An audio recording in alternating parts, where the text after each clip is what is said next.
So that center was formed too late for me to take advantage of it, but it was started in the place where I studied, which was committed to, and is committed to, a multi-religious dialogue.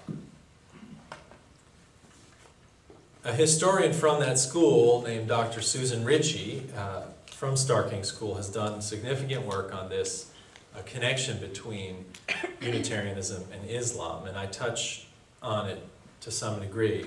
She goes into great detail in recent papers that she's done. I've borrowed from her heavily for this lecture. So first I want to focus on our theology and history and begin with a man named Arius.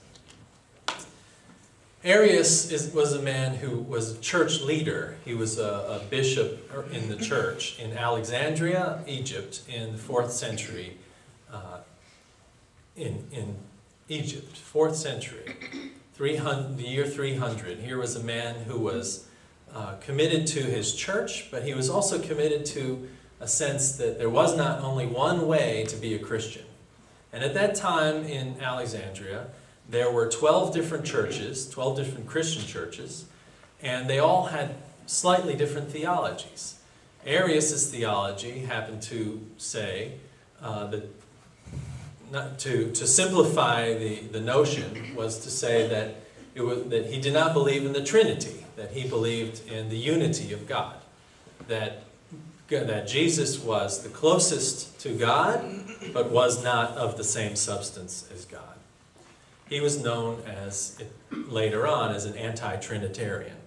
Alexandria, Egypt at that time was a very rich place where the interchange of cultures, theology, and language and commerce was immense. It was one of the main ports on the Mediterranean. It was a wonderful place at that time to experience variety in religion. So Arius was a distinguished theologian. He was a much-loved priest. Unlike most of his fellow bishops during the Roman imperial persecution of Christians, he refused a luxurious exile in order to stay as a minister with his people. Those people were especially people who were the oppressed. He loved them. They were women, they were sailors, they were dock workers, and he would teach them his theological ideas. We know this because songs about Arius survived Arius himself, and they were sung on the docks about his theological perspectives. Imagine dock workers singing theology, who knows, but one of the ways we know about Arius was because some of those things survived. Popular ballads that would travel throughout the Mediterranean. Arius promoted an anti-Trinitarian Christianity, a Christianity that did not say Jesus was God. Sounds familiar, right? Jesus for them was the closest to God, but not God itself, or God himself. In promoting this form of Christianity, he was also promoting a type of tolerance. He was asking the Christian church to remain varied in their perspective on what Christianity was. Unfortunately for him, he lived in a time when the Emperor Constantine did not want a variety, he wanted a unity of the church. And so Constantine called what was known as the Council of Nicaea in 325, where they were the members of the church were there to define what Christianity was. It was there to create a dogma. And the council's affirmation of the Trinity was how we have modern Christianity.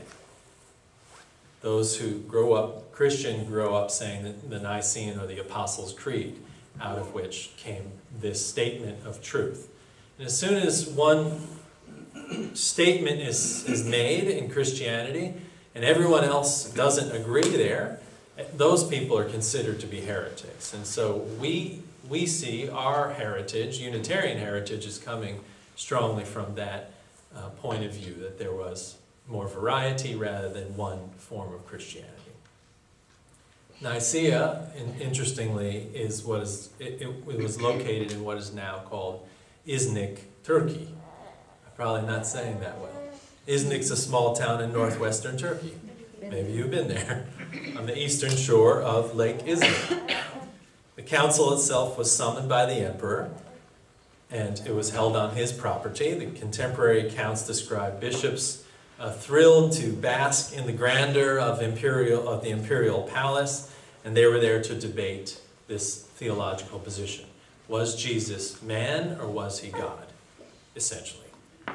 The Nicene Council was to attempt to create this creed. Arian theology lost the battle. The Trinity won the battle. Athanasius, who was the bishop who argued against Arius, essentially defamed Arius as a heretic, someone who could not be trusted.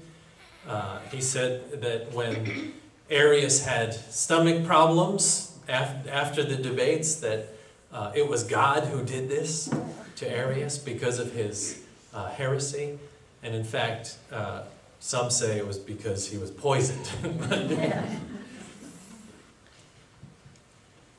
Earl Morse Wilbur, who was a theologian and was the president of Starr King's School in the 20th century, said of Arius that his belief was that Jesus was begotten in the same way that there was a time when he was not, as opposed to the external existence of God, that he shared a divinity, but he was not the substance of God.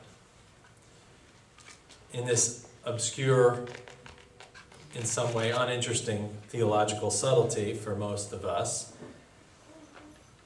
we defined Arius as doing two things: creating a non-Trinitarian Christianity and promoting tolerance, or sense of tolerance. Both two things that are foundations for Unitarianism today. Dr. Ritchie wrote, "In Wilbur's reading of our history, what Arius did was important for future centuries, was to rail against the notion that any one complex theology could be elevated as an unquestionable creed. Wilbur saw this sort of rebelliousness as the first key step in a progressive development of what he called complete spiritual freedom within Unitarianism." So for us, that is the beginning not only of a theology that said Jesus was not God, but nearest to God, but in a sense, a prophet for us in the 4th century, someone who questioned the anti-toleration of the church. The history begins with that defining of the creed. Also comes the notion that there is no tolerance for those who stand outside the creed. And so this history begins both in persecution of those who don't believe in the creed, and also a history of toleration to support those who don't believe in the creed. And so they work concurrently. Now, stepping back for a moment, the history of notions of toleration, tolerance, goes beyond Unitarianism and Christianity. In fact, the Ashokan rule of India in the 3rd century BC, where there was a Buddhist king, there was an open embrace of all religious perspectives as a governmental definition of freedom. This is an early form of this governmental action around tolerance. It comes and goes with Judaism, coexisting with the world religions in places like Jerusalem. There are, though, a few edicts of governmental tolerance.